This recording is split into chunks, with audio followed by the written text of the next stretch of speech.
Hey you guys, it's Amy Gretchen. Welcome back. In this video, I'm going to show you how I'm going to be adding my words to my week in the life album. So this is all the journaling that I did throughout the week. And what I decided is the journaling portion or the words portion are a little bit of a kryptonite for me. This is the hardest part for me to get in the album. And I think it's because in the past I have written it out by hand and then I need to transcribe it. So what I did this time, and I did it last year as well, and it was very successful, is just to take notes as I went along. And I just did it on my phone because I always had my phone with me. So it was super, super easy. And so all I did is open up a document in InDesign and did the formatting and printed it out. But what I want to show you is exactly how I'm going to add this into my album. And if you have Allie Edwards' kit this year, her Week in the Life kit for 2019, I do not have that kit, but she has some cards that have the days of the week, and it shows like color at the top, and then it's got like the white Monday inside the color, and then underneath where you could write your journaling, it's a 4x6 card. And immediately when I saw that, I was like, oh, I want to do this on my journaling because I have these dies, and I bought these dies from Allie Edwards quite a bit ago. These are not available. I do apologize for that. But if you do have a silhouette or a Cricut, you could cut something very similar. You could make something like this. But I'm going to use these dies just because because I have them and it's super easy to use. So you can see that this one has a Monday and it has, you know, the lines. So it's going to allow me to then die the Monday right on top so that the Monday is sticking out. Now I did a test of this. Let me get something to put on the back of this. So you can see that I did a test, and this is what it's going to look like. So the Monday is just going to sit on top of the journaling card just like it does on that 4x6 card that's in the kit. It kind of looks like it's sitting on top of the color. So I'm just going to mimic that with these dies, and I'm super excited to do it. It's going to be really easy to put together. This was just a test on some type paper to make sure I had the printing right. And so then I went ahead and I actually put it on heavier cardstock paper. So the first thing that I'm going to do is cut these out, and because it's got the crop marks, I'll probably cut it out. Well, it kind of depends because I really only need to cut it here and cut it here. So I'll probably just go use my large trimmer to trim all these out, and you can see that I've got the front and then I have the back. So all of these will have a back side to them. And so I would know what day it was, I just put a small day of the week up there that says Saturday, and that way I'll know which die to use. But I will end up cropping that out, and I think it'll help me actually get the right placing. But anyway, I'm just gonna go off screen and cut these out, and I will be right back. Okay, so I went ahead and I cut everything out. You can see that I cut it on 3 sides, but I left the top because I'm going to be die cutting it out. So I didn't need to waste any time cutting it. So I just did the 3 sides. And I'm pulling over my Big Shot. So I'm getting that ready to do the die cutting. And I've got a magnetic base here. And that magnetic base is going to help me or I guess help the dies to not shift around, so I'm not having to use washi tape. So I put the clear plate on top of that, and surprisingly enough, it is strong enough that it's holding that die in place. And then I'm going to put the die on top of that, facing downward, and then I'll put my clear plate on top of that. So while I'm actually trying to get the correct placement and exactly where I want it to go, I realized that it would probably be really helpful to punch the holes first, because you can see in my example that I completely took off the top hole. And so it will help me if I punch those out, and then I can align it up, making sure that I am cutting off then that top hole. So you'll see that I'm just going to go and use my template and make a mark from the bottom to the top. So make a mark just on one hole. So that will help me to use that hole punch.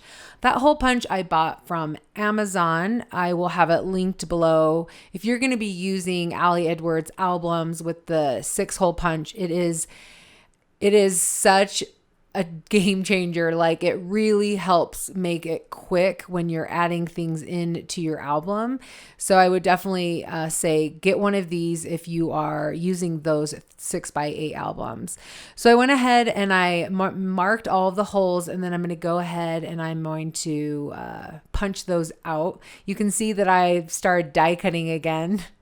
I just wasn't thinking. And then I remembered, oh yeah, I just went ahead and made all those holes.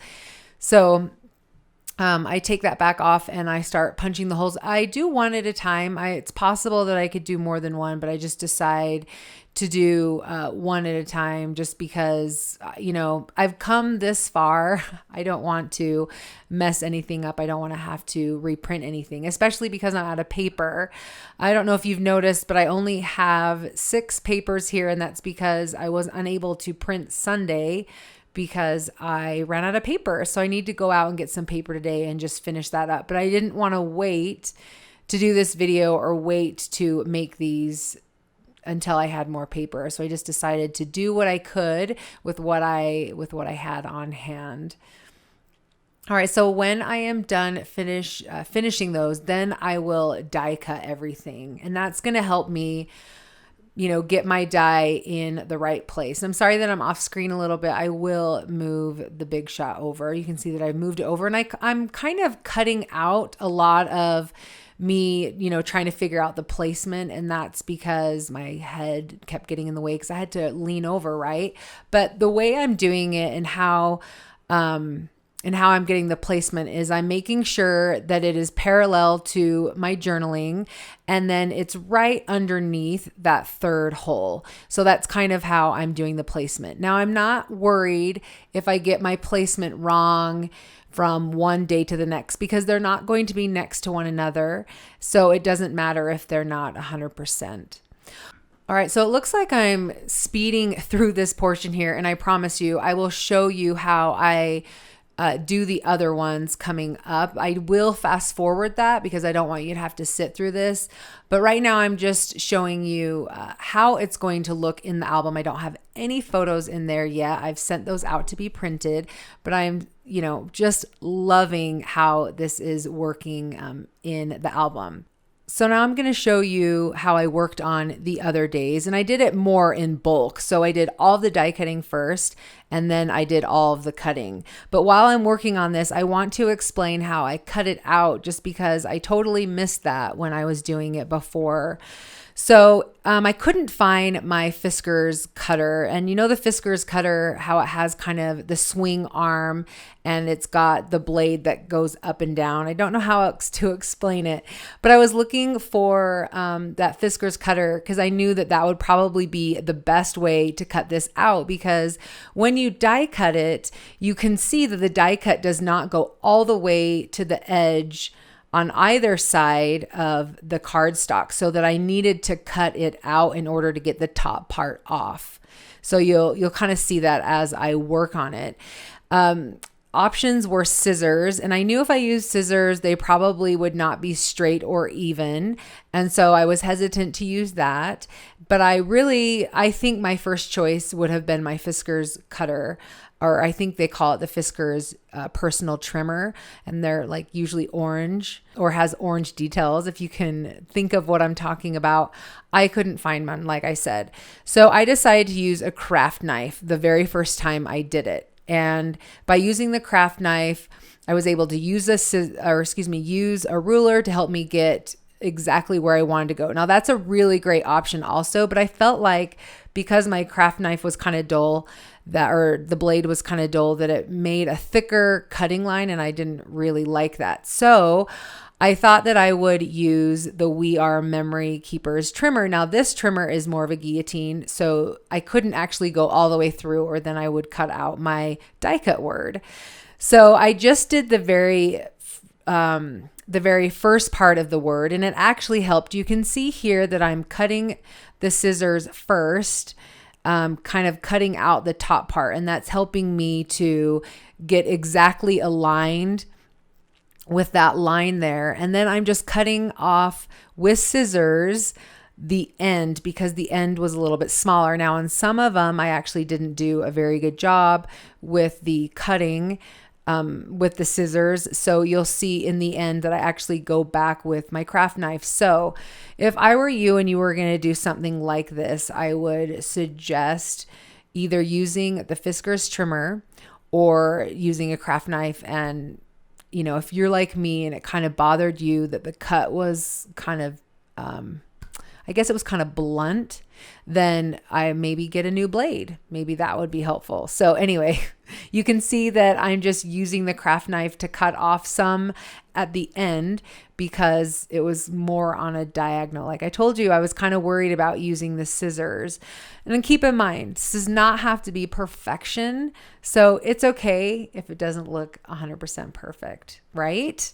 Okay, so that's what I'm going with. So I am done with them, you guys. I cannot tell you how much I love the way they look. It's super cool. And I've always wanted to use these dies like in Project Life, maybe on some of my 4x6 photos. But when I saw those cards from Ali Edwards, it really, I mean, I was like, I have to use those dies. This is the perfect opportunity. And I actually think it might be the exact same file that she used for these dies that she used for the kit on those cards. So if you have the digital kit, you could actually easily do this with your Silhouette or your Cricut. You could just set up the file with your journaling and do a print and cut. It would really be that simple.